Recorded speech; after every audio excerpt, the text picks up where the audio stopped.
Assalamualaikum warahmatullahi wabarakatuh. Waalaikumsalam warahmatullahi wabarakatuh.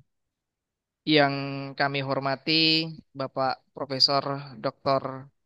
Hadianto selaku dosen pengampu mata kuliah Blended Learning.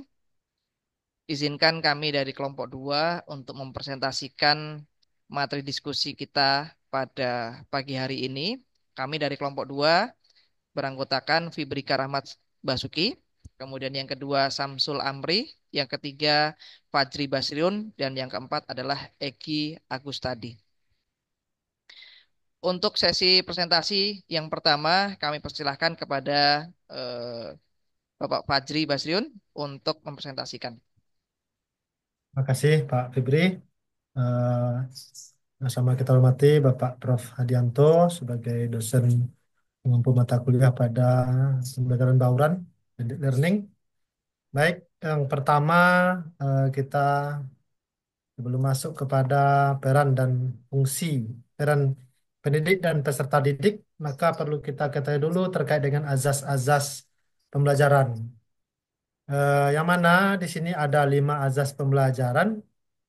Yang pertama itu tentang kemitraan. Nah, artinya di sini antara pendidik dengan peserta didik adalah sebuah mitra. Artinya di sini bukan terpusat kepada guru, tapi bagaimana antara pendidik dan peserta didik ini bisa bermitra dalam pembelajaran. Nah, kemudian yang kedua, azas pengalaman nyata. Ya, artinya di sini adalah bahwa materi pembelajaran disesuaikan dengan pengalaman dan situasi nyata dalam kehidupan sehari-hari siswa. Sehingga dalam pembelajaran tersebut siswa memperoleh pengalaman apa yang disampaikan dalam pembelajaran tersebut memang nyata-nyata dirasakan juga oleh peserta didik.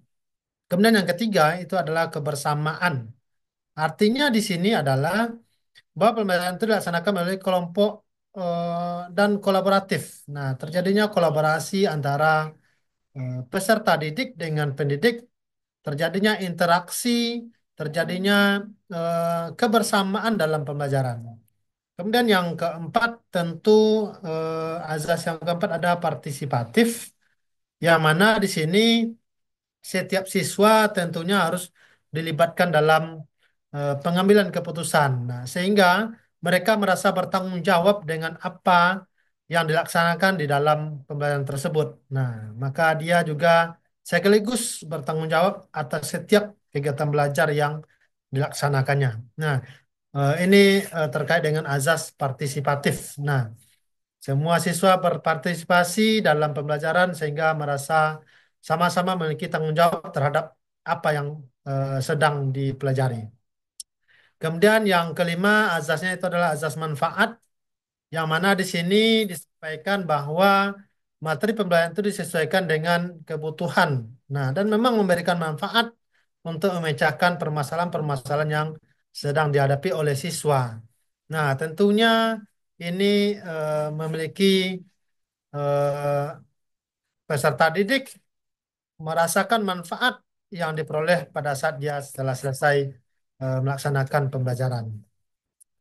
Selanjutnya itu terkait dengan tugas utama guru dalam pembelajaran. Yang pertama tentu adalah guru menegakkan standar profesi guru dengan menjadi ahli pada mata pelajaran dan juga menjadi model. Nah, dalam pembelajaran blended learning yang dapat menginspirasi siswa untuk berkeinginan belajar. Nah, artinya di sana dalam blended learning jangan sampai motivasi siswa tersebut tidak terbangun. Nah, maka disinilah fungsi kita sebagai pendidik untuk menegakkan standar profesi guru. Nah, kemudian yang kedua, di sini adalah guru profesional harus memiliki kemampuan mengajar yang kuat. Nah, artinya di sana baik dari segi pengetahuannya terkait dengan penguasaan kurikulumnya, bagaimana mengajar, penguasaan model pembelajaran itu juga harus kita miliki sebagai guru profesional atau sebagai pendidik profesional. Nah, kemudian informasi yang terkini perlu dimiliki oleh pendidik. Nah, kemudian juga ada watak yang positif, artinya di sini Karena kita sebagai pendidik tentu harus membentuk watak dari peserta didik, maka kita perlu menunjukkan watak yang positif dan menjadi panutan yang positif bagi peserta didik tentunya. Selanjutnya itu ada peran guru dalam pembelajaran blended learning. Nah, di sini ada 6 yang kami sampaikan dari kelompok 2 terkait dengan peran guru dalam pembelajaran blended learning. Yang pertama, guru sebagai informator. Nah, artinya di sini guru memberikan informasi perkembangan ilmu pengetahuan. Nah, dan teknologi.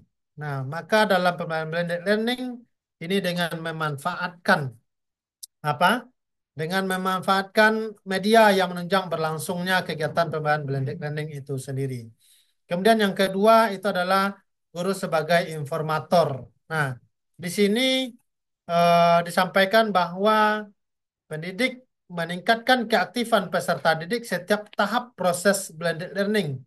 Apakah itu sebelum pembelajaran tatap muka, pada saat pembelajaran tatap muka, dan setelah pembelajaran tatap muka. Nah, kemudian yang ketiga itu adalah guru sebagai pembimbing. Nah, artinya di sini guru berupaya dalam meningkatkan keaktifan peserta didik melalui pembimbingan pada setiap tahap proses pembelajaran blended learning itu.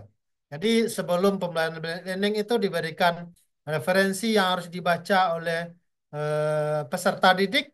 Nah, itu kemudian setelah itu pada saat pelaksanaan tatap muka ya perlu juga ada bimbingan dari peserta didik apa yang harus dilakukan oleh peserta didik, apa peran kita sebagai pendidik. Nah, apalagi nanti setelah pembelajaran tatap muka ada lagi pembimbingan yang diberikan oleh pendidik. Nah, kemudian yang keempat itu adalah pendidik sebagai fasilitator. Artinya di sini pendidik membantu peserta didik dalam mencapai tujuan pembelajaran. Nah, kita harus memfasilitasi peserta didik kita bagaimana tujuan pembelajaran yang kita harapkan dalam pembelajaran tersebut.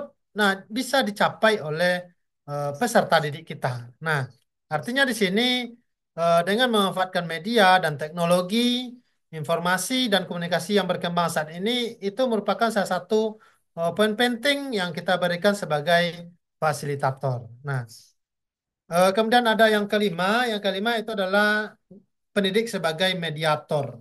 Artinya, kita sebagai pendidik menyiapkan media pembelajaran yang menarik, ya, yang mampu menumbuhkan minat belajar peserta didik kita. Maka dalam proses pembelajaran blended learning ini perlu memfasilitasi terkait dengan tujuan yang diharapkan dari pembelajaran, media pembelajaran yang kita siapkan, kemudian bahan ajar yang kita siapkan, ini juga menjadi peran kita sebagai pendidik dalam hal mediator. Dan terakhir itu adalah peran pendidik sebagai evaluator. Artinya di sini pendidik dalam menentukan pencapaian kompetensi belajar peserta didik. Nah, dengan adanya media dengan adanya pembelajaran tentu kita harus memperhatikan bagaimana gaya belajar peserta didik kita itu juga menjadi perhatian kita. Kemudian bagaimana kita bekerja sama dengan orang tua peserta didik terkait dengan proses pembelajaran yang dilakukan di luar tatap muka. Nah, mungkin selanjutnya kita kembalikan kepada Pak Febri. Terima kasih. Baik, terima kasih Pak Fajri. Selanjutnya untuk materi berikutnya yang akan saya lanjutkan sendiri. Sebelum saya bahas lebih lanjut tentang peran peserta didik ya dalam pembelajaran blended learning, saya ingin memberikan tambahan sedikit ya dari apa yang sudah disampaikan oleh Pak Fajri tadi, bahwasannya dalam pembelajaran blended learning di sini peran seorang guru atau pendidik atau dosen ini memiliki peran yang sangat vital menurut saya ya. Karena keberhasilan blended learning itu sangat dipengaruhi oleh desain pembelajaran yang dirancang oleh pendidik. Jika pendidik ya tidak mempersiapkan desain pembelajaran itu dengan eh, rinci, dengan detail ya, maka blended learning ini tentu akan mengalami kendala di berbagai hal. Pada tugas sebelumnya kita sudah diminta untuk merancang skenario pembelajaran untuk blended learning yang mengintegrasikan flip classroom, kemudian PJBL dan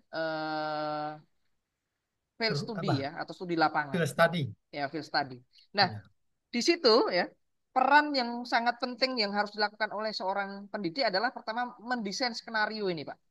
Kalau skenarionya ini nggak jelas, nanti peserta didik juga akan bingung mengikutinya. Ya. Maka kegiatannya kalau yang menggunakan model Philip Classroom, kemudian PJBL dan Field Study itu tentu diawali dengan mempersiapkan kegiatan pembelajaran flipnya, ya, atau pembelajaran terbaliknya. Apa tugas-tugas yang harus dikerjakan oleh si mahasiswa atau siswanya. Kemudian PJBL-nya pada saat mereka melaksanakan proyek itu seperti apa proyeknya gitu ya.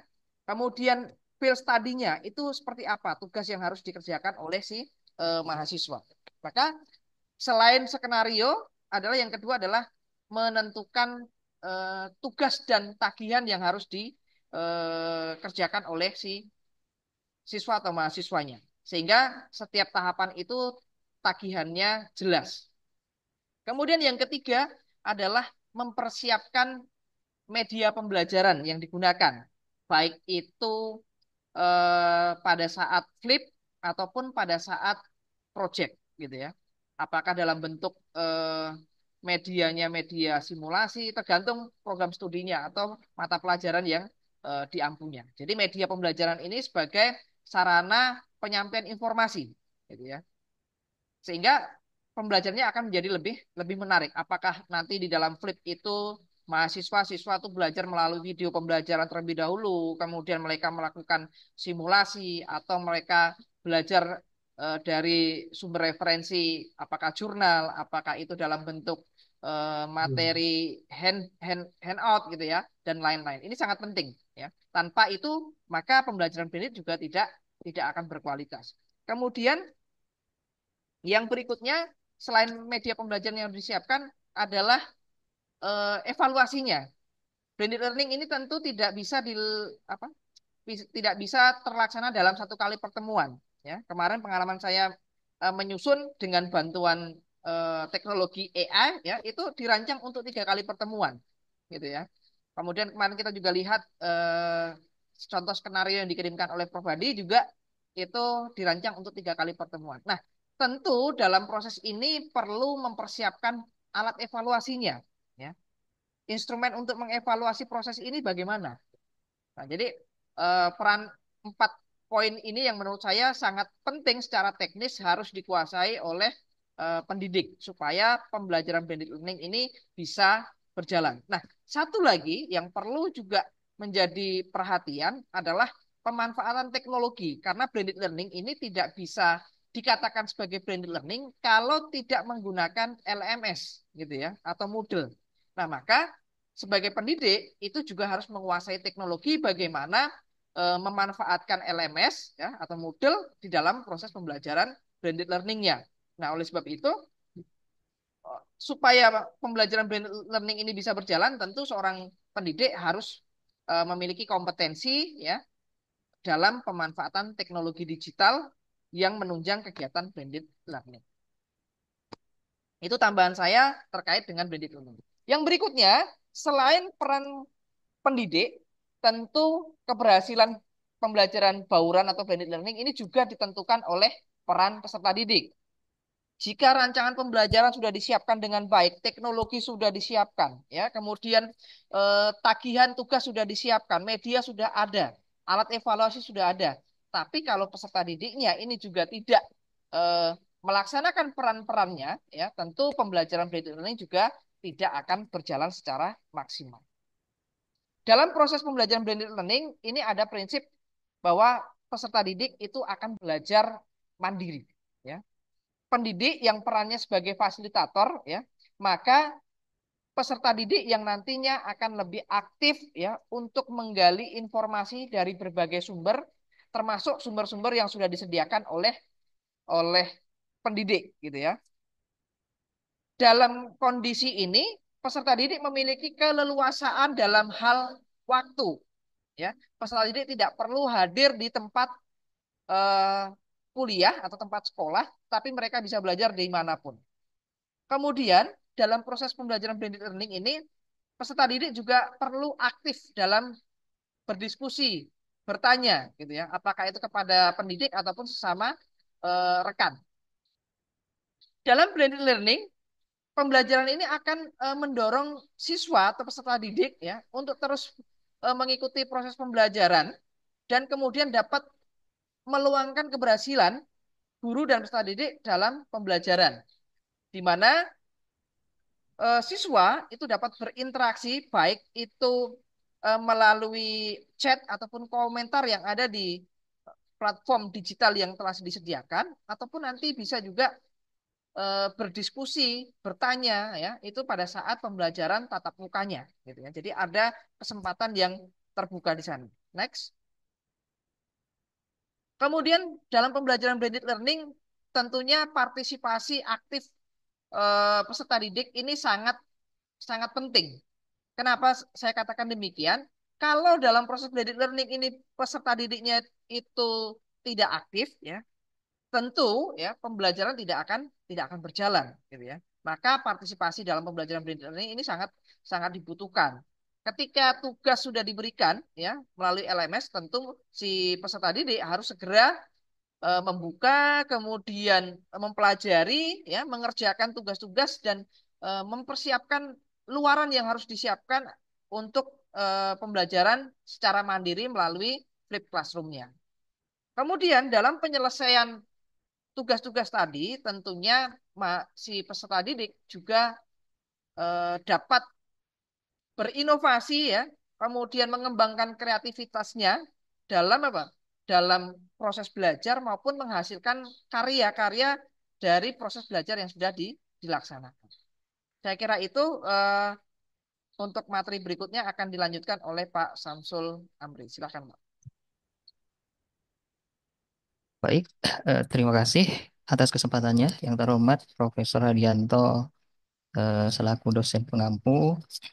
Baik, di sini saya akan melanjutkan pemaparan dari kelompok kami tentang peran pendidik dan peserta didik dalam pembelajaran bauran atau blended learning. Hmm, Di sini saya akan menjelaskan tentang faktor penting keberhasilan proses pembelajaran bauran atau blended learning ini, di mana di sini ditinjau dari dua sisi, yaitu yang pertama dari pendidik, kemudian dari peserta didik. Nah, sebagaimana kita ketahui bahwa blended learning atau pembelajaran bauran ini adalah metode pembelajaran yang mengkombinasikan antara pembelajaran tatap muka ya dengan pembelajaran daring. Nah, ditinjau dari sisi pendidik, ada beberapa faktor di sini yang mempengaruhi keberhasilan blended learning. Itu yang pertama adalah penguasaan materi. Nah, di penguasaan materi ini tentunya seorang pendidik harus memiliki pemahaman yang mendalam ya terhadap materi yang akan diajarkan, baik dalam konteks pembelajaran luring maupun dalam pembelajaran daring. Nah, tentunya di sini penguasaan materi yang baik akan memungkinkan seorang pendidik ya untuk menyampaikan informasi dengan jelas, dan kemudian menjawab pertanyaan peserta didik, serta memberikan contoh relevan yang dalam berbagai situasi pembelajaran. Nah, sebagai contoh misalnya ketika seorang guru ya, mungkin guru matematika yang akan mengajarkan tentang topik integral, ya tentunya eh, harus memahami konsep dari materi tersebut dengan baik, baik secara tatap muka maupun melalui video pembelajaran yang diunggah di platform LMS seperti melalui Google Classroom, Moodle, dan sebagainya. Kemudian yang kedua, faktor yang kedua adalah kepercayaan diri. Nah, sebagai seorang pendidik ya harus memiliki kepercayaan diri dalam mengajar. Nah, terutama dalam menghadapi perubahan teknologi ya, kemudian metode pembelajaran yang berbeda dari metode konvensional. Kemudian seperti misalnya ketika seorang pendidik ya baru pertama kali menggunakan aplikasi ataupun platform seperti Zoom ataupun yang lainnya ya untuk mengajar harus berlatih terlebih dahulu gitu. Ya agar tidak ragu saat memanfaatkan fitur yang ada di platform tersebut ya dengan tentunya dengan kepercayaan diri ini, seorang pendidik dapat mengelola kelas dengan baik meskipun berada dalam lingkungan digital. Kemudian yang ketiga itu berkenaan dengan perhatian, ya, perhatian terhadap kebutuhan peserta didik gitu. Nah, di sini sebagai seorang pendidik eh, perlu memahami ya kebutuhan dan kesulitan yang dialami oleh peserta didik ya, selama pembelajaran blended learning gitu. Nah, hal ini mencakup seperti akses internet ya, perangkat yang digunakan serta tingkat pemahaman siswa terhadap materi yang disampaikan dan sebagainya. Nah, sebagai contoh misalnya jika ada ya seorang peserta didik yang mengalami kendala koneksi internet dan tidak dapat mengikuti pembelajaran Zoom secara penuh gitu, maka pendidik dapat menyediakan rekaman video atau materi dalam bentuk PDF ya, agar peserta didik ini dapat memahami isi pelajaran dan mereka tidak tertinggal gitu. Kemudian yang ketiga itu berhubungan dengan metode pembelajaran. Yang selanjutnya ya, metode pembelajaran. Nah, di dalam pelaksanaan eh, pembelajaran bauran ini ya, jadi pemilihan metode pembelajaran yang sesuai dengan materi dan kondisi peserta didik itu sangat penting sekali. Nah, ada beberapa metode ya yang efektif, di antaranya misalnya eh, yang seperti yang dijelaskan oleh Pak Fibrika tadi, flip classroom gitu. Nah, di sini materi diberikan dalam bentuk video sebelum pertemuan daring, kemudian sehingga diskusi dapat difokuskan pada pemahaman lebih lanjut. Kemudian ada juga misalnya bisa menggunakan PJBL atau Project Based Learning, pembelajaran berbasis project, di mana di sini peserta didik mengerjakan proyek yang berhubungan dengan materi yang didiskusikan. Atau bisa juga menggunakan game based learning atau pembelajaran berbasis permainan.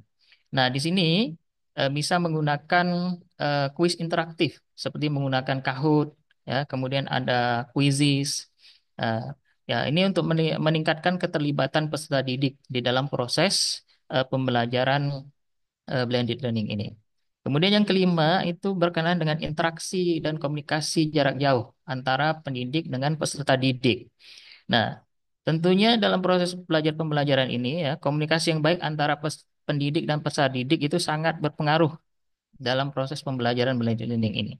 Nah, hal ini mencakup cara penyampaian materi, kemudian penggunaan bahasa yang jelas, serta respon terhadap pertanyaan dan kesulitan yang dialami oleh peserta didik. Nah, kemudian selanjutnya faktor penting keberhasilan proses pembelajaran blended learning ditinjau dari sisi peserta didik itu sendiri. Nah, yang pertama itu ada memperhatikan pendidik dalam proses belajar mengajar ya, walaupun tidak berhadapan langsung dengan pendidik. Nah, di sini jadi salah satu tantangan utama dalam pembelajaran daring adalah kurangnya interaksi langsung ya dengan pendidik.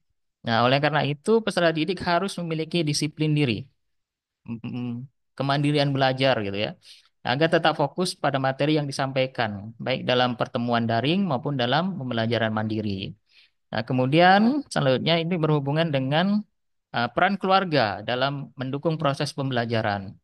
Nah, di sini tidak dapat kita pungkiri bahwa dukungan keluarga ya dan orang-orang terdekat dari peserta didik itu sangat memberikan eh, atau sangat berpengaruh sekali terhadap hasil pembelajaran menggunakan sistem blended learning ini.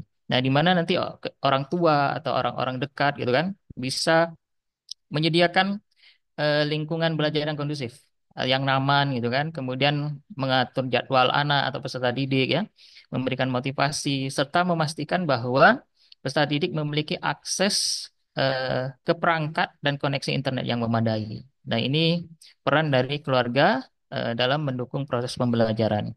Kemudian yang selanjutnya berhubungan dengan keaktifan dan pembelajaran. Nah, seperti yang sudah disinggung tadi bahwa dalam pembelajaran blended learning ini tentunya dibutuhkan keaktifan dari peserta didik. Ya, jadi eh, ini merupakan faktor kunci ya dalam keberhasilan blended learning. Nah, siswa yang aktif bertanya, kemudian berpartisipasi dalam diskusi dan mengerjakan tugas dengan sungguh-sungguh, tentu akan memiliki pemahaman yang lebih baik gitu dibandingkan siswa yang pasif ketika terlibat dalam proses belajar dan pembelajaran. Kemudian yang keempat itu berhubungan dengan komunikasi, ya, komunikasi efektif dengan pendidik dan teman sebaya. Nah, di sini tentunya pembelajaran bauran atau blended learning ini mengharuskan ya peserta didik untuk dapat berkomunikasi secara efektif baik dengan pendidik maupun dengan peserta didik lainnya.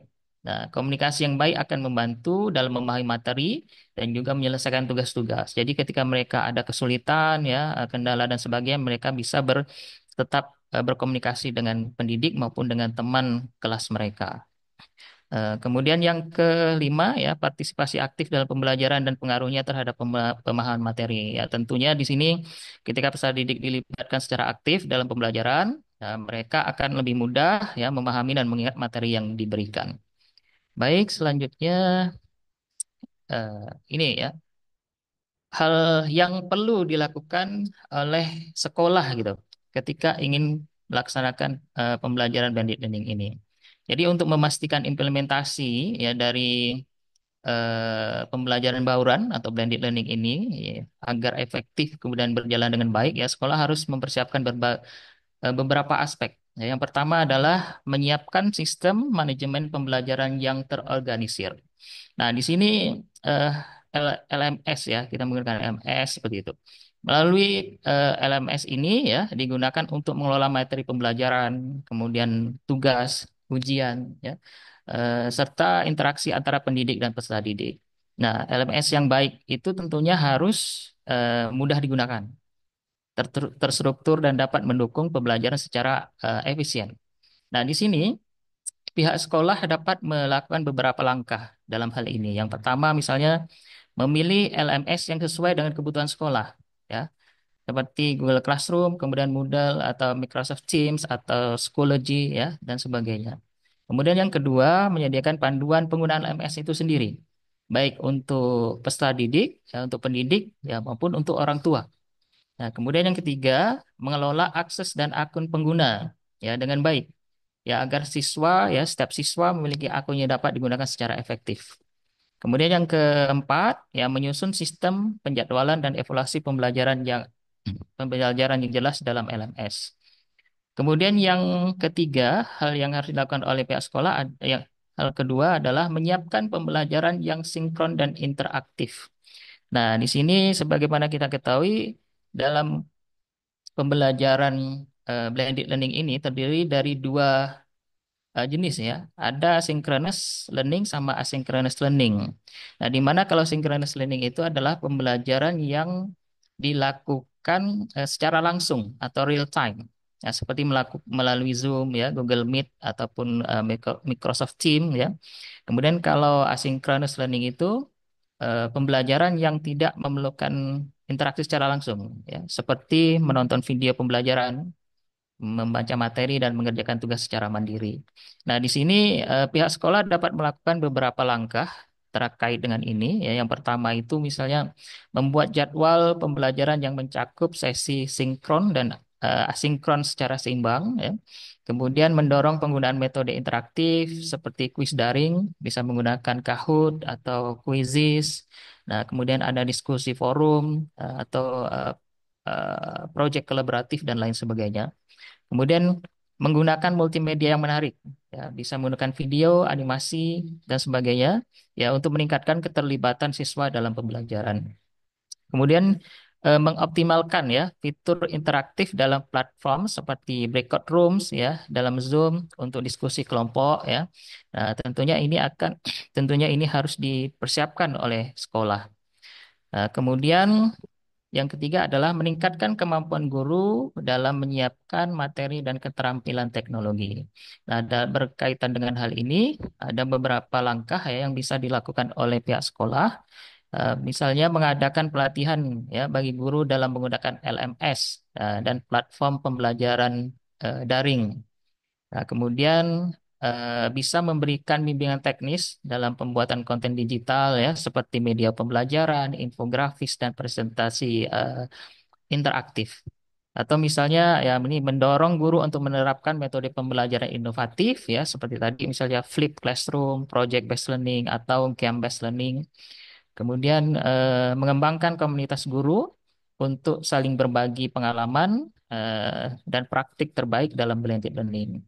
Kemudian yang keempat, hal yang bisa dilakukan oleh pihak sekolah ya untuk mendukung pelaksanaan dari blended learning ini adalah meningkatkan kapasitas infrastruktur. Nah, tentunya ini adalah bagian yang tidak terlepas kalau ingin pembelajaran blended learning ini dapat berjalan dengan baik. Nah, hal-hal yang ataupun langkah-langkah yang bisa dilakukan dari pihak sekolah ya, memastikan jaringan internet sekolah stabil ya dan memiliki kecepatan yang cukup untuk mendukung pembelajaran daring.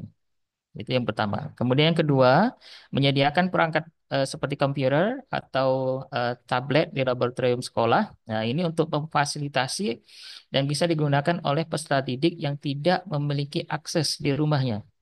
Ya, kemudian yang ketiga, pihak sekolah bisa melakukan kerjasama ya dengan penyedia layanan internet. Nah, untuk mendapatkan paket khusus bagi siswa dan guru yang membutuhkan. Dan keempat adalah mengembangkan kebijakan penggunaan perangkat teknologi di sekolah agar dapat dimanfaatkan secara optimal dalam pembelajaran. Baik, mungkin ini yang dapat saya sampaikan. Selanjutnya saya kembalikan kepada Pak Fibrika. Terima kasih. Baik, terima kasih Pak Samsul Arif Amri. Demikian tadi pemaparan dari kelompok 2. Lebih kurangnya kami mohon maaf ya. Saya selaku moderator undur diri. Saya akhiri. Wassalamualaikum warahmatullahi wabarakatuh. Waalaikumsalam warahmatullahi wabarakatuh.